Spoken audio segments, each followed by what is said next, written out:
नमस्कार दोस्तों, आज के इस सेशन में 16 अक्टूबर से संबंधित सभी करंट अफेयर डिस्कस करूंगा। चलिए शुरू करते हैं। तो आज का पहला मुख्य पॉइंट है दिवाली बोनंजा योजना। दिवाली बोनंजा योजना, यह योजना बीएसएनएल द्वारा शुरू किया गया है।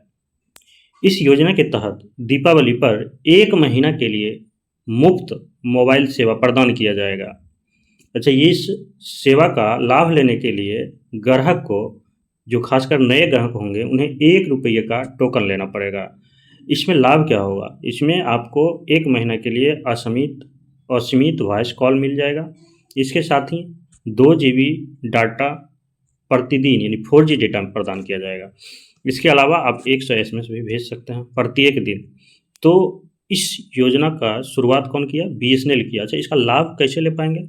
इसका लाभ प्रदान करने के लिए कस्टमर को बीएसएनएल एक्सचेंज ऑफिस हो, चाहे उसका जो ऑफिस अलग बनाया जाता है, वहाँ जाके, यानी कि बीएसएनएल सर्विस सेंटर पे जाके आपको ये रिक्वेस्ट करना है कि हमें बीएसएनएल का दिवाली बोनंजा योजना के तहत फ्री मोबाइल सेवा करवाना है, तो वो आपको आराम से कर देंगे। अगला मुख्य पॉइंट है कि राष्ट्रमंडल खेल 2030 ये भारत में आयोजन होगा। बहुत ही खुशी की बात कि हमारे प्यारे भारत देश में राष्ट्रमंडल खेल का आयोजन 2030 में होने जा रहा है।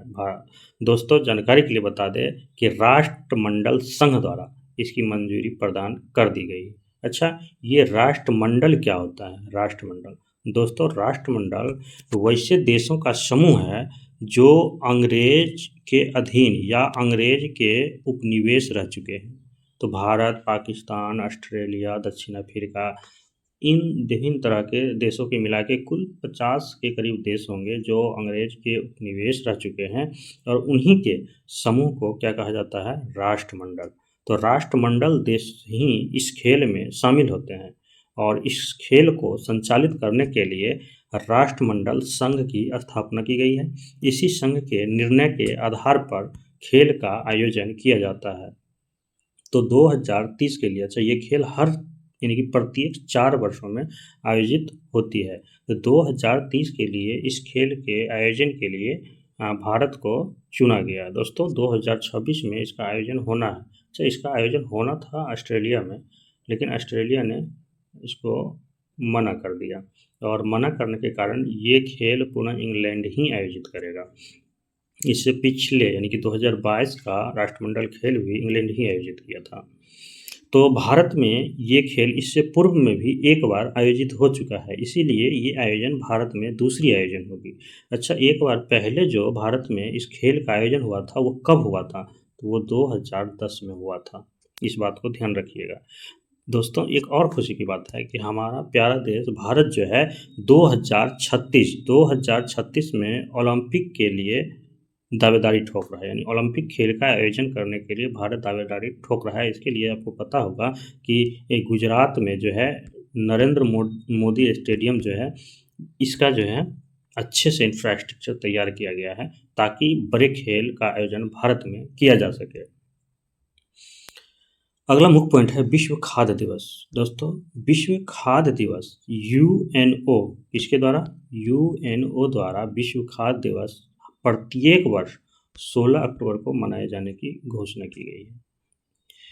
और इसका मुख्य उद्देश्य पता है क्या होता है? तो इसका मुख्य उद्देश्य होता है विश्व स्तर पर खाद्य की सुरक्षा, पोषण एवं टिकाऊ कृषि को बढ़ावा देना।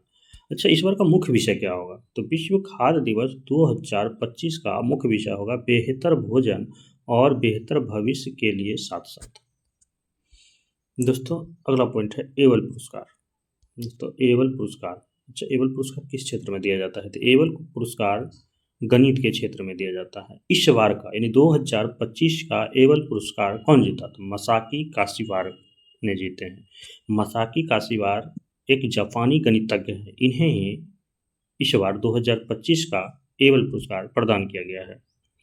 अगला पॉइंट है सीएम फ्लाइट योजना। सीएम फ्लाइट योजना, यह योजना असम सरकार द्वारा, किसके द्वारा दोस्तों? असम सरकार द्वारा युवाओं के वैश्विक कैरियर के अवसर से जोड़ने हेतु, यानी कि वैश्विक जो कैरियर होगा युवाओं का, विश्व स्तर पर जो नौकरी की मांग हो रही है जिस भी फील्ड में, उस अवसर को प्रदान करने के लिए असम के सरकार ने सीएम फ्लाइट योजना की शुभारंभ किए हैं। इससे क्या होगा? इससे रोजगार बढ़ेगी असम में बढ़ेगी तो भारत में भी बढ़ेगी, क्योंकि असम भारत का पार्ट है।